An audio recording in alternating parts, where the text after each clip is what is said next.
Having not spoken to the other guys who judged today, and there were 20 of us, so really speaking largely for myself, and I can't claim to be representing all of us.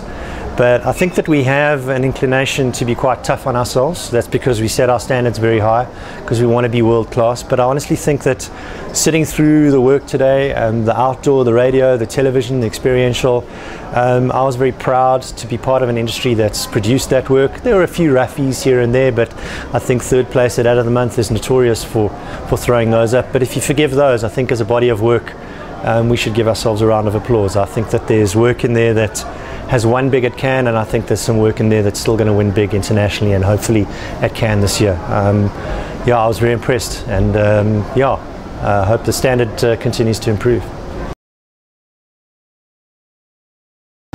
So in the print category, we had a really worthy winner, 140 BBDO down in Cape Town with the Mercedes-Benz test drive campaign. I think probably why I liked it and why most of the other judges like it was because it was really a new use of print. It combines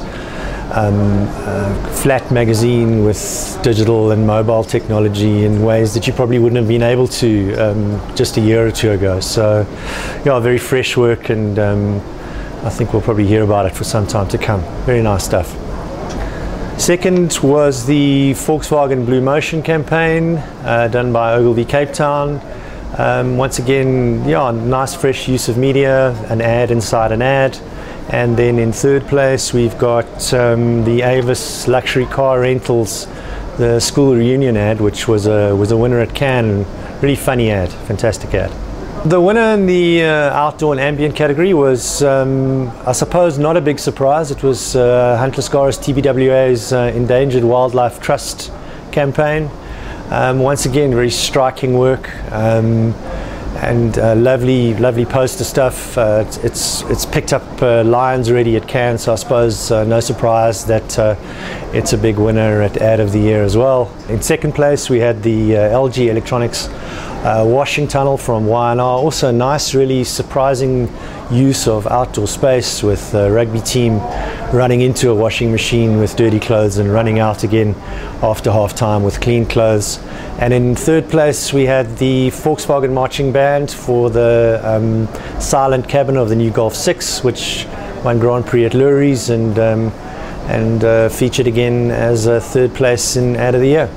Experiential is kind of a new category which we really felt compelled to introduce in Ad of the Month and Ad of the Year, that really covers all the work that's not covered by the conventional media. I suppose it's our version of Titanium or other media. The winner in Experiential was quite a big piece of work. It was the Carling Be the Coach campaign, which is really fantasy football comes to life. It was fans who were able to pick the Kaizer Chiefs and Orlando Pirates teams for a Soweto derby, and then do a live substitution on the day, all with mobile technology. It just came about from a brainstorm in the agency with the sponsorship manager of SA Breweries, Rob Fleming, who I think it was kind of floated as a pie in the sky idea, and really made possible by a lot of work, a lot of hard work behind the scenes. But really a big piece of work. It's from my agency, so I'm hell of a proud of it. Also nice to win something at Ad of the Year, although I am a chairman, so I'm supposed to be impartial, so maybe you should edit that, but maybe you don't have to. I don't care. South African men love two things: soccer and Carling Black Label. It's South Africa's biggest beer. And when soccer fans crack open a Carling Black Label and watch a game, chances are they're watching Kaizer Chiefs and Orlando Pirates. They're South Africa's biggest soccer clubs. But Carling Black Label noticed that the fans were getting more and more frustrated with the coaches. The coaches were coming from foreign countries like Brazil and Serbia, and they weren't as connected with the local flavour of South African soccer.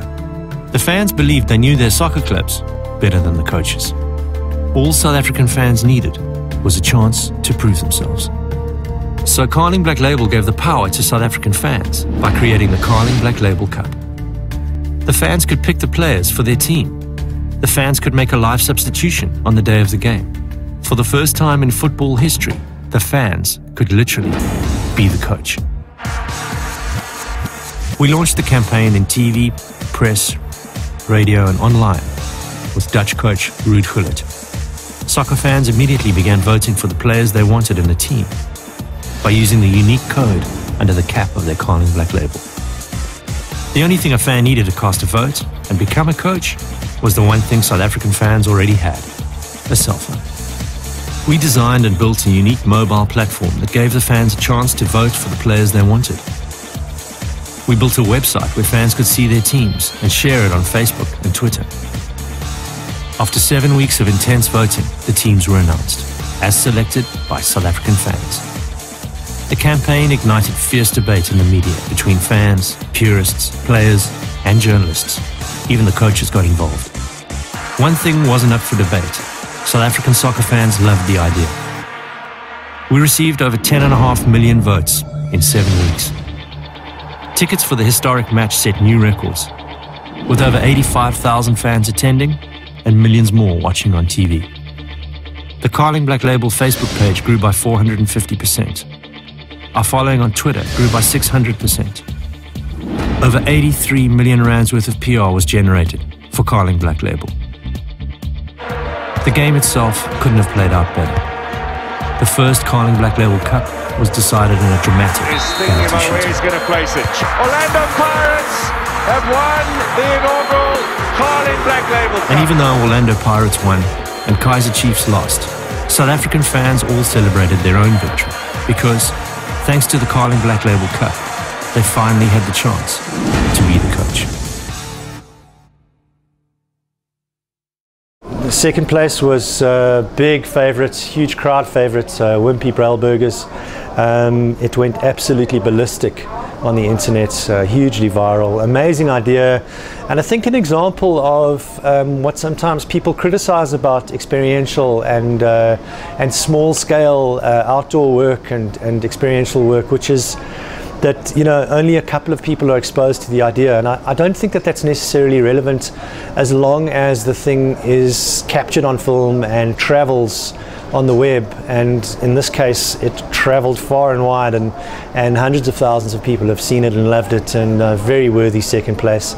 Must have been pretty close between first and second. And then in third place we had once again Carling Black Label, who managed to get Darling to change their name to Carling for the Rocking the Daisies music festival. Not for very long, I'm sure. Television, not surprisingly, big favourite, won by Nando's Last Dictator Standing. Funny commercial, relevant, like good Nando's work always is, quite current. And then with a very hard retail message at the end. I think that it's been a popular favourite amongst South African audiences generally, and the judges at Ad of the Year were absolutely no exception. Well worthy winner.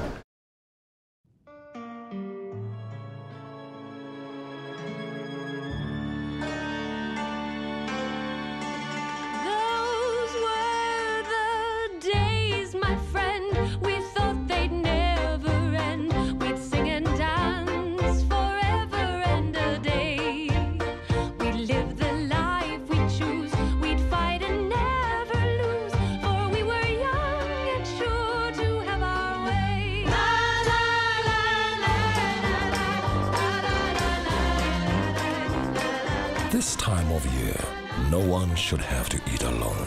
So get a Nando's 6-pack meal for 6. Second place, a piece of work personally that I really love. Nice, clean idea, shot with on a low budget for McDonald's parties, and that was done by DDBSA. Once again, a gold winner at Lurie's, so I suppose that coming through again in Ad of the Year. And then in third place we had a lovely, beautifully evoked piece of work from Ogilvy Joburg, the KFC So Good television, and well, obviously it's television because this is the television category, but the KFC So Good ad, which is about the couple who age gracefully backwards. It's always interesting when at Ad of the Year we've got a Cannes Grand Prix kind of floating in and amongst the finalists, and with the Mercedes-Benz safety campaign we had a we had a well-worthy Cannes Grand Prix winner, and it has gone on to become an Ad of the Year winner. I suppose not many surprises, although Ad of the Year has thrown out some controversial and rough decisions in the past to big Cannes winners. But I think in this case it was well deserved. It's beautifully written, beautifully produced, and yeah, the agency should be really, really proud of it. We met by accident, me and Janine. She was in my blind spot and I didn't even see her. Now we see each other the whole time. Right off the bat she told me, "I can't wait to mother your children." And I said, "How did you get into my house?" Now she whistles love songs to me while she cleans her gun. I think she's had me microchipped because I once woke up groggy on a vet's table, and because I beep every time I exit a shop. Airport security has become unbearable. She eats buffalo wings without spitting out the bones. None of her shirts have sleeves. She knows stuff about me that I haven't even told her, mostly banking codes. And I'm pretty sure she sleeps with her eyes open. To think, if I'd been driving a Mercedes-Benz with blind spot assist, one of their smart accident avoidance systems, we never would have met. No accident, no relationship, no taxidermy Tuesdays.